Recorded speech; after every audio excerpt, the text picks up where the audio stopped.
Gente, no Brasil, 12,5 milhões de pessoas estão diagnosticadas com diabetes. O país ocupa o 4º lugar entre os 10 países com maior número de indivíduos com essa doença. E é disso que a gente vai falar agora com a Rebeca Pinheiro, que é endocrinologista e presidente da Sociedade Brasileira de Diabetes Regional Ceará. Lembrando que nós estamos mantendo o distanciamento, seguindo os protocolos de segurança. Bom dia, Rebeca, tudo bom? Bom dia, tudo bom, Bruna? Explica pra gente o que é o diabetes e como que ele age no nosso corpo. Pronto, o diabetes é uma doença inflamatória, uma doença crônica, e ela surge muitas vezes sem causar nenhum sintoma durante anos, e essa é a grande dificuldade, e ela vai causar a longo prazo, se não controlada, né, se não cuidada, né, alterações e complicações na vista, nos rins, na circulação, né, problemas nos nervos, na inervação, né, nos nervos periféricos, né, levando realmente a problemas e dificuldades na vida da pessoa. E quais são os principais fatores de risco?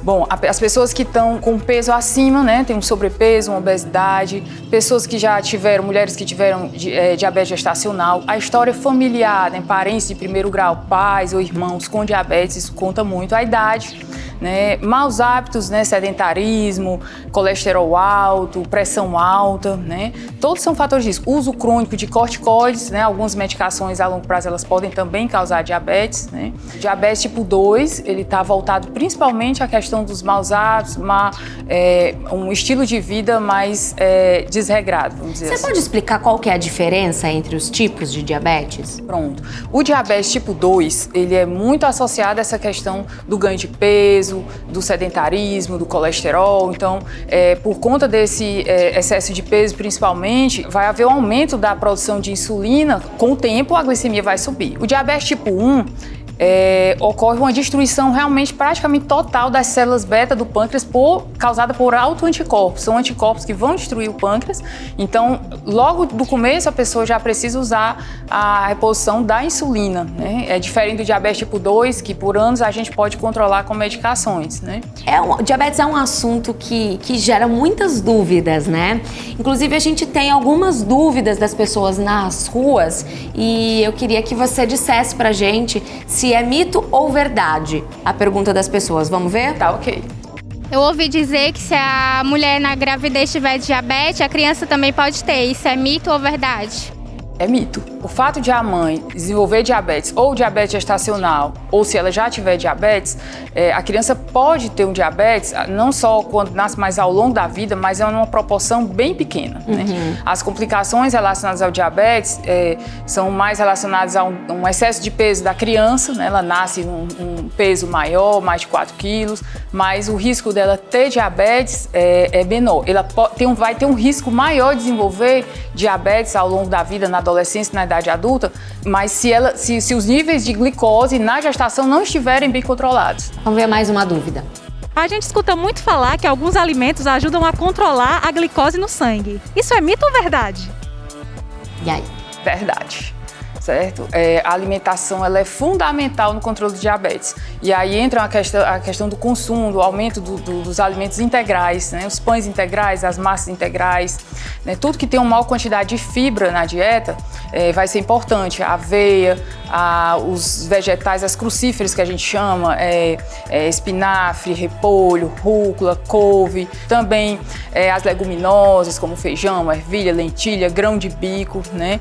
Todos esses alimentos que têm muita fibra, então ela vai dificultar que essa gordura e esse açúcar que está no intestino passe para dentro do sangue.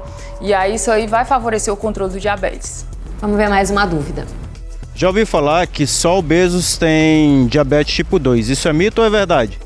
É mito. Os obesos eles vão ter uma propensão maior, uma chance maior de desenvolver diabetes, mas pessoas magras, principalmente aquelas que têm um aumento da circunferência abdominal, um aumento da gordura visceral, que a gente chama, né, a gordura depositada nos órgãos, no fígado, nos rins, no pâncreas, elas têm uma chance maior também de ter diabetes. É fácil saber os sinais e os sintomas do diabetes? Mito ou verdade? É mito. Não é fácil. no começo, porque o diabetes é uma doença silenciosa e você pode ter ela por anos e não sentir nada, e aí você acha que está tudo bem e não cuida. Depois de anos de diagnóstico de diabetes, ela vai realmente começar, a glicose vai começar a subir muito e ela vai ter sintomas. Geralmente os sintomas vêm quando ela já está muito alta a glicose do sangue. E aí a pessoa perde peso, começa a urinar muito, levantar muito à noite para urinar, para ir ao banheiro, a vista pode ficar embaçada, ela começa a sentir dormência, formigamento nos pés, nas mãos, né? Então são vários sintomas, dificuldade na cicatrização de feridas, né? Fica realmente comendo mais do que o normal, né? E perdendo peso. Sim. Infecções na boca podem prejudicar o controle da glicemia? Mito ou verdade? É verdade. É importante a ida ao dentista regularmente, né? Fazer a avaliação preventiva, cuidar dos dentes, né? Fazer a limpeza, isso é fundamental. E quando tem uma infecção, realmente é importante fazer o tratamento, fazer todos os procedimentos odontológicos para poder o diabetes se manter controlado. Em relação à prevenção, que tipo de exames que as pessoas precisam fazer regularmente para entender como é que está o nível de glicemia? Pronto, se ele fizer uma glicemia, né, jejum, isso aí já vai poder chamar atenção. Esse exame pode ser feito da glicemia capilar, aquele que faz do dedo, ou no exame laboratorial de rotina. E existem nos exames de sangue alguns parâmetros, né, que a gente usa, a hemoglobina glicada, os níveis de insulina, para poder verificar se as pessoas já têm um diabetes ou um pré-diabetes.